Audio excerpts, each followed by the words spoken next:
पुरानी दिल्ली के पहाड़ी बोझला पर कल रात एक घटना तकरीबन 4 बजकर घटी, जहां एक मकान का अचानक छज्जा गिर गया, जिसमें पूरा परिवार, खेलता खालता परिवार पूरी तरह से वो बिगड़ गया है। इस वक्त यहां आले मोहम्मद इकबाल जो पार्षद हैं चांदनी महल वार्ड से और फिलहाल दिल्ली से आम आदमी पार्टी के उप मेयर प्रत्याशी भी बनाए गए हैं, वो यहाँ क्षेत्र में पहुँचे हैं क्योंकि इनके वालिद यहाँ से मटिया महल से विधायक हैं। लेकिन अगर मैं आपको इन पुरानी दिल्ली की गलियों को अगर मैं दिखाने की कोशिश करूं तो पूरी तरह से गुंजान और भीड़ भाड़ वाला, आबादी वाला ये क्षेत्र है और यही वो मकान है। मैं कहूँगा ज़रूर इसको दिखाएं। फ़िलहाल इसको लॉक किया गया है, यही वो मकान है। इसी में वो छज्जा अचानक से गिरा और जिस वक्त गिरा बच्चा पूरे परिवार था, वालदा थी और उसकी जो तमाम घर में जितने भी लोग थे उस वक्त वो उन पर एक पूरा बड़ा चट्टान की तरह पत्थर था, पूरा अचानक से गिर गया। मैं लोगों से भी ज़रूर जानने की कोशिश करूंगा, लेकिन उससे पहले आले मोहम्मद इकबाल मेरे साथ हैं। आले मोहम्मद इकबाल, रात को ये यहाँ पे पूरा गुंजान इलाका है और रात को इतनी बड़ी घटना घटी, आप यहाँ पहुँचे हैं, 2 मौतें भी हुई हैं। जी देखिए, बहुत अफसोस की बात है और एक बहुत 3 साल का बच्चा और एक 25 साल की बच्ची है और सो रहे थे बाहर, जयपुर में रह रहे थे, अपने वालिद वालदा के घर पे आए हुए थे और ये प्राइवेट पूरे मकान है। तो इन लोगों ने, जो मुकामी लोगों ने बताया कि हमने बार बार मकान मालिक से परमिशन मांगी कि हमें बनाने दो, हमारे घर डेंजर हो रहे हैं, हमें इजाज़त दो। तो वो यहाँ तो रहते नहीं, वो नोएडा में रहते हैं। नोएडा रहते हैं, मकान मालिक जो है नोएडा में रहते हैं। ये पूरी प्रॉपर्टी उन्हीं की है। तो तकरीबन यहाँ पर 15 से ज़्यादा मकान है और यही नहीं कि इसके अलावा और भी मज़ीद दूसरे मकान यहाँ पर हैं। और हमने इनको पहले भी कहा था, जब मैं भी पहले राउंड पर आया था तो इन लोगों से कहा था कि हम आप इसको बनाइए। तो ये बार बार एक ही शिकवा रखते हैं कि मकान मालिक इनको बनने नहीं देता। वो कहता है खाली करा दूंगा, कोर्ट में केस कर दूंगा, इस तरीके की थ्रेट देते थे। मगर मैं आपके माध्यम से भी अपील करता हूँ तमाम मकान मालिकों से कि यह हादसे जो हैं और जो जिनके डेंजर प्रॉपर्टीज़ हैं, हादसा तो हो गया, इंसान अपनी ज़िंदगी बेचारा खो देता है, मगर उन लोगों में रहमदिली कहाँ है कि वो इनको थ्रेट करते हैं, इनको ब्लैकमेल करते हैं, कोर्ट में जाने की थ्रेट देंगे। मगर वो सोते सोते बच्चे आज चले गए और एक मासूम बच्चा जो तकरीबन 7 दिन का बच्चा है, वो आज क्रिटिकल हालत में है LNJP हॉस्पिटल में। अभी यहीं से हॉस्पिटल के लिए जा रहा हूँ। तो अभी इन लोगों से मैंने कहा है कि प्रशासन की तरफ से आपको कोई परेशानी नहीं होगी, आप लोग अपने घरों को, क्योंकि इस हादसे के बाद मैं समझता हूँ जितने और मज़ीद घर हैं वो अपने घरों को रिपेयर करें, अपनी बुनियादों को ठीक करें, अपनी छतों को ठीक करें, क्योंकि प्राइवेट प्रॉपर्टी है और मकान मालिक तुरंत उससे एक NOC और 2 लाइनों के NOC लें, तुरंत अपने मकानों को बनाएं। आले मोहम्मद इकबाल, लगातार पुरानी दिल्ली में इस तरह के हादसे सामने आ रहे हैं। महीने 2 महीने में कोई ना कोई एक इमारत, कभी 4 मंजिल की, कोई निर्माणाधीन, कोई पुरानी लगातार गिरी जाती है, कोई रोकथाम नहीं लग पा रही है। देखिए, सबसे बड़ी परेशानी क्या है कि हमारे इलाके में बेचारे जो लोग हैं, वो जो DDA के मकान है उसमें तो हमको एक पावर है और अभी तक हमने पिछले 2.5 साल में शोएब इकबाल साहब की तरफ से 150 से ज़्यादा मकान ऐसे हैं जो DDA के हैं, जो सलम के हैं, उनको तो हम रिपेयर बना देते हैं। जो प्राइवेट डेंजर प्रॉपर्टी है वहाँ पे या तो परेशानी ये होती है कि वो लोग बनाना चाहते हैं मगर उनकी माली जो प्रॉब्लम होती है, फाइनेंशियल जो प्रॉब्लम होती है, इस वजह से वो बनानी नहीं होती, जब मकान मालिक बनने नहीं देते, जैसे यहाँ पर हासिल किया। तो हम इसको लेकर एक सर्वे करेंगे, MCD गली गली जाकर इसको एक सर्वे करेगी और हम उन लोगों से अपील करेंगे और हम पर्सनली मकान मालिक को, पहले क्या होता था कि हम जो उस घर में रह रहा है हम उसको नोटिस करते थे, अभी ये नहीं होगा, हम डायरेक्ट मकान मालिक को नोटिस करेंगे कि भैया अपना घर महीने भर में या 40 दिन में बना लीजिए, अगर आप नहीं बनाएंगे तो उसके बाद आप पर एक कानूनी कार्रवाई होगी। ये प्राइवेट मकानों के लिए जो डेंजर प्रॉपर्टी, ऐसा प्रावधान पहले से मौजूद है उस तरह से नहीं है, मगर उसके बावजूद वो सीरियसली नहीं लेते ना उस नोटिस को, इम्प्लीमेंट नहीं हो पाता, इम्प्लीमेंट नहीं होता है। तो मगर उसमें कोई एक कॉज ऐसा रखना पड़ेगा जिससे उनको मजबूरन करना पड़ेगा। हम किसी की जान के साथ नहीं खेल सकते, आपको कोई हक नहीं है भाई, ना आप खुद बना रहे हैं ना आप किराएदार को बनाने दे रहे हैं। आप चाहते हो कि भैया एक तो किराएदार मेरा रहे, मगर आप उसको पुराना घर ही रखना चाहते हो कि भैया और मजबूत ना बना ले, परमानेंट वो शिफ्ट ना हो जाए। तो आज देखिए ना, ये इतना बड़ा हादसा आपके हमारे सामने है। और अब तो फिलहाल जो है वो देखते हैं कि अक्सर बिल्डर के साथ मिलकर कोलैबोरेशन पे मकानों को आसानी से बना लिया जाता है। सबसे ज़्यादा यही चीज़ हो रही है कि जो एक बिल्डर माफिया है, मैंने यही बात इनसे कही है कि जहाँ बिल्डिंग गिरती है वहाँ पे सुनते सुनते बिल्डर आ जाता है। वो ये कहता है कि भैया यहाँ पर अब हम आपके साथ कोलैबोरेशन कर लें, एक आपको दे दें, 3 हम रख लेंगे, 2 कर लें, 3 कर लें। मैंने कहा हम परमिशन सिर्फ आपको देंगे, ना कि किसी और को दिलवाएंगे। ये परमिशन जो इन्होंने कहा कि आप हमें एमसीडी की तरफ से परमिशन दिलवा दीजिए, हम अपने घर बना लेंगे। अब एमसीडी परमिशन दे देगी मगर मकान मालिक राजी है या नहीं है कि कल को मकान मालिक इनको कोर्ट का नोटिस भेज दे, अपने वकील से नोटिस भेज दे, वो परेशानी है। हमने कहा है कि आप 4 लाइन में मकान मालिक से एनओसी लीजिए और आपको डिपार्टमेंटल कोई परेशानी नहीं होगी। इंशाल्लाह पुलिस और प्रशासन वाली जिम्मेदारी हम संभालेंगे। अगर आप लोग अपने घर को रिपेयर करें तो ये लोग तैयार हैं। यानी नक्शा दिलाने की जिम्मेदारी आप नक्शा देखिए, नक्शे से नक्शे वाली नहीं, ये नक्शा नहीं है जो सिर्फ छते हैं, उसको रिपेयर कर लें। अगर कोई बनाना चाहता है वो सिर्फ इसलिए नहीं बना पाता कि एमसीडी और पुलिस एक बहुत बड़ा रोड़ा मकान बनाने अब में वो बन नहीं, जाती है। अगर खुद मकान मालिक है और बेचारा जरूरतमंद है, अगर वो अपना नक्शा पास करा के बनाना चाहता है तो वो हमसे राब्ता कायम करे, हम इंशाल्लाह उसका नक्शा पास कराएंगे जो गवर्नमेंट की गाइडलाइंस के हिसाब से, जो गवर्नमेंट फीस है उसके पास हमारे पास आए। हमारे इलाके में मकान क्या है, 50 गज, 40 गज, 30 गज, मैक्सिमम टू मैक्सिमम 100 गज, और यही चीज़ है। तो इंशाल्लाह अल्लाह ने चाहा तो हम हर इंसान को ऐसी परमिशन दिलवाएंगे, मगर वो किसी के बहकावे में ना आए, या मकान मालिक के या बिल्डर के कि जिससे उनको परेशानी हो। तो इंशाल्लाह खास तौर पर ऐसे ही नहीं, अब इन हादसों के बाद, इससे पहले लाल कुएं पे हुआ, आपको मालूम है, अभी 1-1.5 महीने पहले लाल कुएं पे हुआ, वहाँ पे भी चितली कबर पे अभी एक 4 मंजिला इमारत गिरी थी, चितली कबर पे गिरी थी इससे पहले। तो हमको ये सोचना है वो तो कि इन तरीके के जितने मकान हैं कि इनको हम किस तरीके से इन पे काम कर सकें। और मैं पर्सनली जाकर आज आपके माध्यम से भी, मीडिया के माध्यम से भी लोगों से मैं पर्सनली अपील करूंगा कि भाई कोई अपने इलाके में कोई बिल्डिंग बना रहे हो, तुम पहले अल्लाह की रज़ा के लिए इसको तुम सदका समझो, खैरात समझो, कुछ भी समझो, पहले एक सर्वे करो। कोई अगर बिल्डिंग बना रहा है ना, कि भाई वहाँ जाओ, उस मोहल्ले में कितने ऐसे ज़रूरतमंद गरीब घर है कि जो छतें रिपेयर मांग रहे हैं। तुम्हारी बदरपुर रोड़ी तो जाएगी, 2 गार्डर ही तो जाएंगे, गार्डर टुकड़ी तो जाएगी। अगर तुम अपनी 5 मंजिल बना रहे हो तो देख लो इस टाइप के कितने गरीब घर हैं कि जिनकी तुम अपनी तौर पर मदद कर सको। आलिम मोहम्मद इकबाल, कब से इसका सर्वे कराया जाएगा? सर्वे देखिए सर्वे तो एमसीडी करती है, मगर एमसीडी उस तरीके से स्ट्रिक्ट सर्वे नहीं करती है, काम नहीं कर पाती। मगर इंशाल्लाह मैं इसको सोचा हुआ है, पहले से ही एक रोड मैप तैयार करा हुआ है, ब्लूप्रिंट तैयार करा हुआ है, और जो हमारा डेंजर डिपार्टमेंट होता है उसके साथ टाइम टू टाइम मीटिंग लेंगे।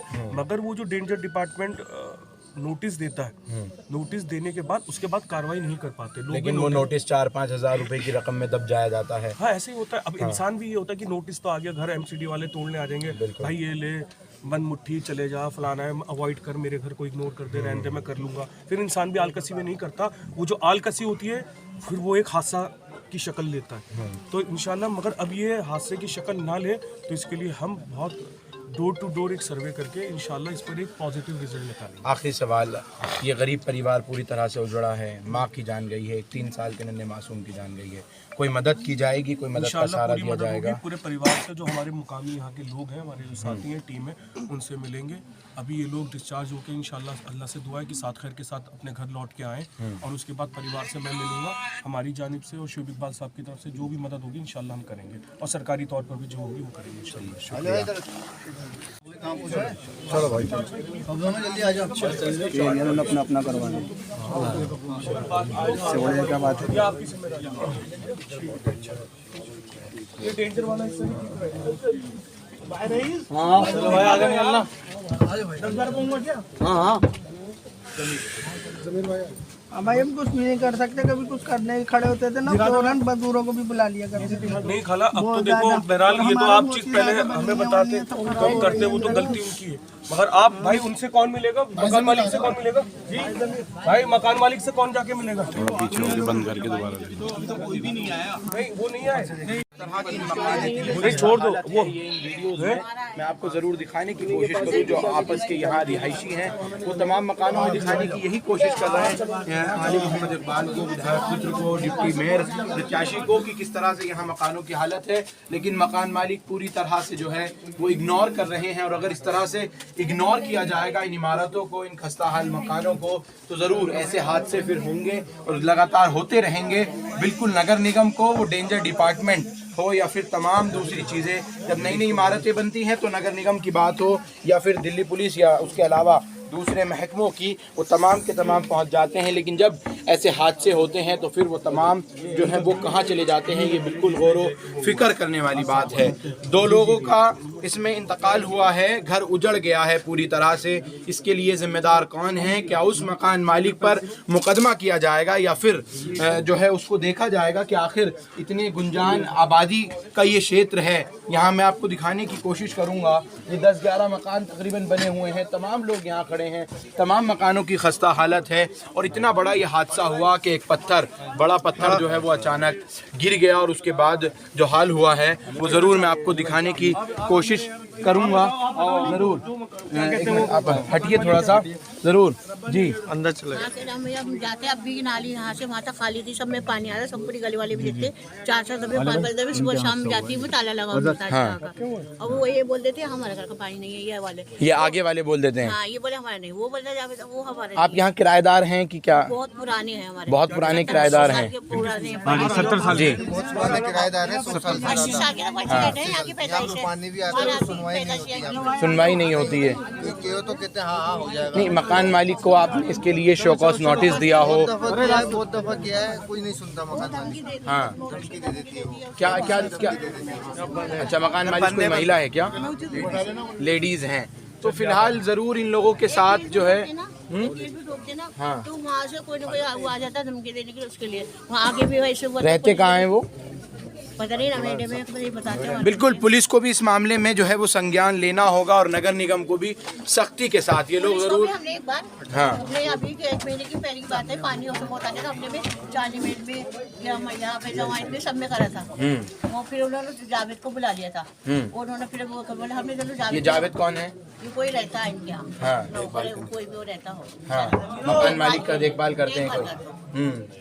तो फिर भी उन्होंने ना हमें ये नाली हमने खोली, फिर उन्होंने बाद में खुलवाई, जब ये बात हुई। बिल्कुल, मैं खुद अगर दिखाने की आपको कोशिश करूं क्यों ये बिल्डिंग ध्वस्त ना हो, ये सवाल अपने आप में बहुत बड़ा है, क्योंकि इसकी जो हालत है, कोई काम कराने नहीं दिया जाता है, नालियां खोलने नहीं दी जाती हैं, पूरी तरह से इस मकान की हालत जो इसके ठीक सामने है और बल्लियां पूरी तरह से झुकाव कर चुकी हैं, पूरी तरह से ये मैं कहूँ नीचे को कब गिर जाए कोई इसका इस बात का इल्म नहीं। उस मकान मालिक पर मुकदमा होना चाहिए और उसकी बाकायदा उससे सवाल होना चाहिए कि आखिर क्यों आप ना तो बनाने देते हैं ना आप उसको खाली करने देते हैं। ज़रूर देखिए इस मकान की हालत सैकड़ों साल पुराना नज़र आता है और आखिर मकान मालिक की आंखों से क्यों दूबरदू है। और इन लोगों ने पुलिस को भी कंप्लेन दी है और पानी के बचाव से ऊपर से जो टपका लगता है, ये छत अगर मैं शायद कैमरे में वो ना नज़र आ पाए, दिखाने की कोशिश करूं, पूरी तरह से झुक चुकी है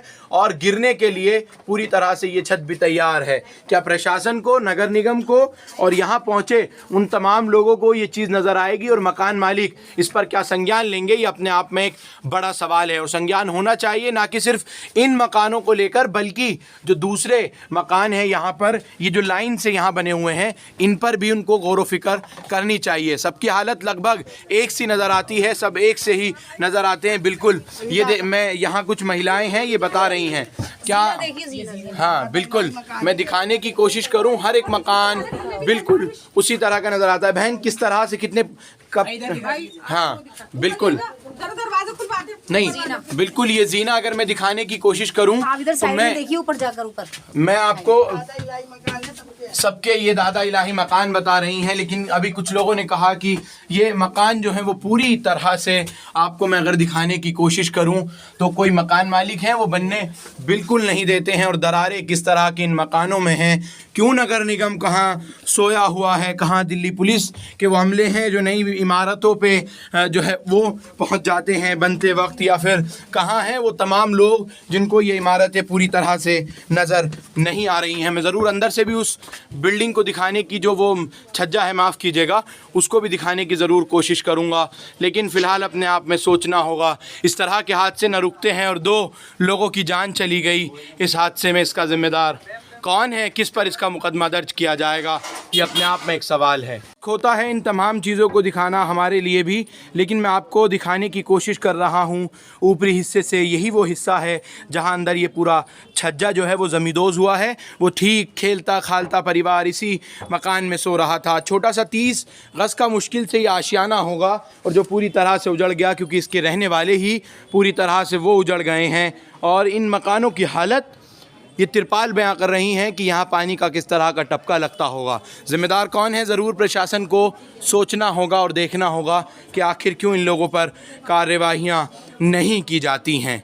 बताया गया कि वो एक पत्थर जो पूरा एक स्लैब था वो अचानक जुड़ा हुआ था आपस में, वो इनके बाउंडेशन से पता लग सकता है सीधे तौर पे। यही वो पत्थर है जो अचानक गिरा और एक नन्हा मासूम था, परिवार था उनके ऊपर के, उसको निकालना बहुत एकदम से मुश्किल हो गया। और ये पूरा जो मैंने कहा गुंजान बहुत कंजेस्टेड इलाका है, पूरी तरह से छोटे छोटे मकानात बने हुए हैं। और इस इमारत का, इस महल का, एक तरह से महल ही कहूँ कि उस तरह का डिज़ाइन इसको दिया गया है, लेकिन कितनी पुरानी हो चुकी है इसको ज़रूर नगर निगम को भी और इलाके के लोगों को भी सोचना चाहिए।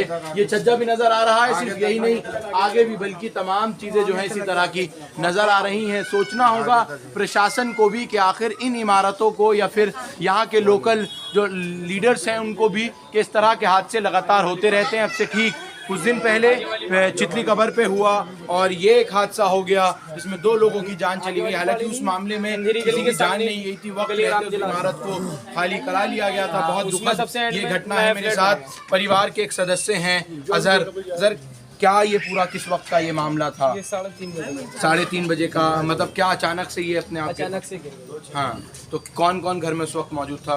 घर में सभी फैमिली मेंबर थे। सब कितने लोग थे अंदर?